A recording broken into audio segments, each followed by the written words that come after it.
Michel Rivasi, on va parler de votre opération main propre. Une opération main propre, pourquoi? Pour dénoncer des conflits d'intérêts. Enfin, dénoncer, j'aime pas ce mot.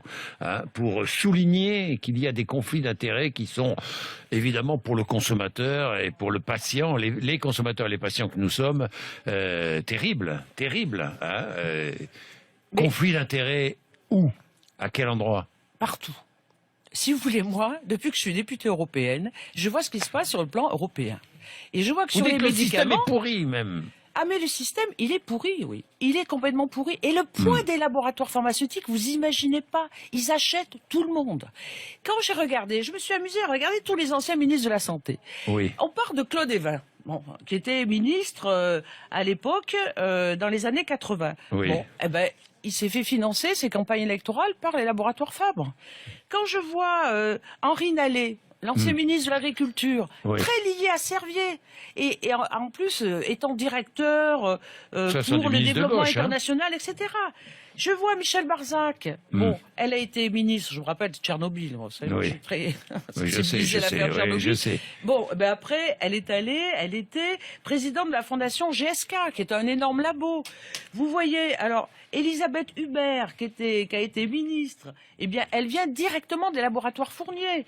Vous avez même Michel Barnier. Expliquez-moi, ancien commissaire, qui était très bien d'ailleurs, hein, eh ben, il est vice-président de Biomérieux. Expliquez-moi comment, pourquoi il est vice-président de Biomérieux, etc., etc. Oui. Et alors, Vous dites qu'il faut en voulez-vous- finir avec ces liens. Exactement. Comment voulez-vous qu'un Oui. ministre de la Santé qui vient des laboratoires pharmaceutiques, qui est financé par les laboratoires pharmaceutiques, alors à une certaine époque, c'était autorisé pour ses campagnes, ou qui après part dans les laboratoires pharmaceutiques. Mais c'est ça qui est inadmissible. C'est des liaisons hyper dangereuses. Alors après, moi je m'aperçois que, par exemple, entre la France et l'Italie, on a des différences de prix des médicaments énormes. Alors qui fixe le prix des médicaments? Eh ben, il n'y a pas plus opaque que ça. C'est un comité économique des produits de santé où il y a l'administration, il y a les ministères, etc.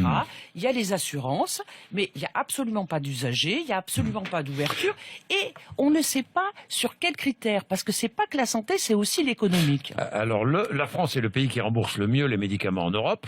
à Il fait. faut le savoir. Les Français paient plus cher les génériques que partout ailleurs en Europe. Vous demandez un alignement sur les prix des médicaments pratiqués par nos voisins. Exactement. Et on a le cas, rappelez-vous, le sofosbuvir, Oui, le oui. célèbre sur l'hépatite C. Oui. 45 000 € pour 12 semaines sur des patients. C'est un labo qui fait le forcing et qui fait des molécules hyper chères. Pourquoi il n'y a pas eu l'alliance des 5 pays?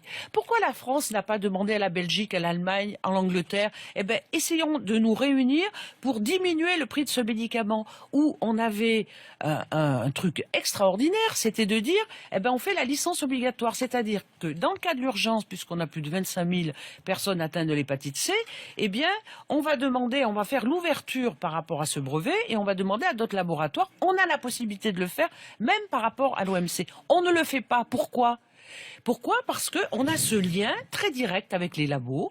Les labos payent tout. Ils payent la formation continue des médecins, ils payent une partie de la formation initiale. Ils ont les visiteurs médicaux qui disent aux médecins, mais voyez, ce nouveau médicament, il est tellement mieux que le reste, alors qu'on n'a pas du tout de pharmacovigilance derrière. Et il n'a pas, si vous voulez, une valeur ajoutée par rapport à des médicaments qui existent. Et puis je vois les ministres qui vont après dans les labos, qui sont vice-présidents de GSK. Mais oui. il faut tout revoir. Vous tout revoir, c'est pour ça que vous lancez cet appel, signé par des parlementaires, des professeurs de médecine, des chercheurs, des représentants associatifs qui luttent contre la corruption et pour un égal accès aux soins. Vous êtes inspiré de ce qui a été fait en Italie, je crois, hein, Michel Rivasi. Alors, en Italie, aux États-Unis, Oui. regardez en France, depuis qu'il y a la haute autorité sur la transparence sur la vie publique, Oui. on a eu accès à des données. Il y a même certains ministres qui sont partis. Moi, je voudrais qu'on étende ça à toute l'administration sur la santé. Regardez, on a, par exemple, le président de la haute autorité sur la santé. Eh bien, quand il a été auditionné par le Sénat et l'Assemblée nationale, il a dit, j'ai pas de conflit d'intérêt. Et puis après, quand même, il s'est dit, oulala, je vais être attaqué. Eh ben, si j'ai été payé plus de 200 000 € par plein de laboratoires. Et cette personne-là, elle est responsable de l'évaluation des médicaments. Vous trouvez ça normal, vous? Donc, vous voyez bien qu'à un moment, il faut avoir un organisme d'évaluation, un organisme de contrôle et un organisme de sanction. Il faut sanctionner ces gens-là. Un ministre de la Santé, les gens du cabinet d'un ministre de la Santé ne doivent pas venir dans le laboratoire.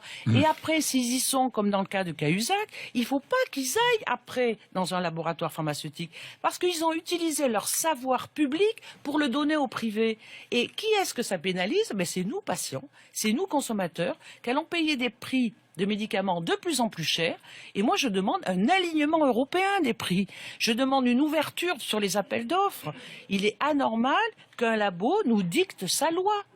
Un labo doit être soumis à la politique et non pas soumettre les politiques.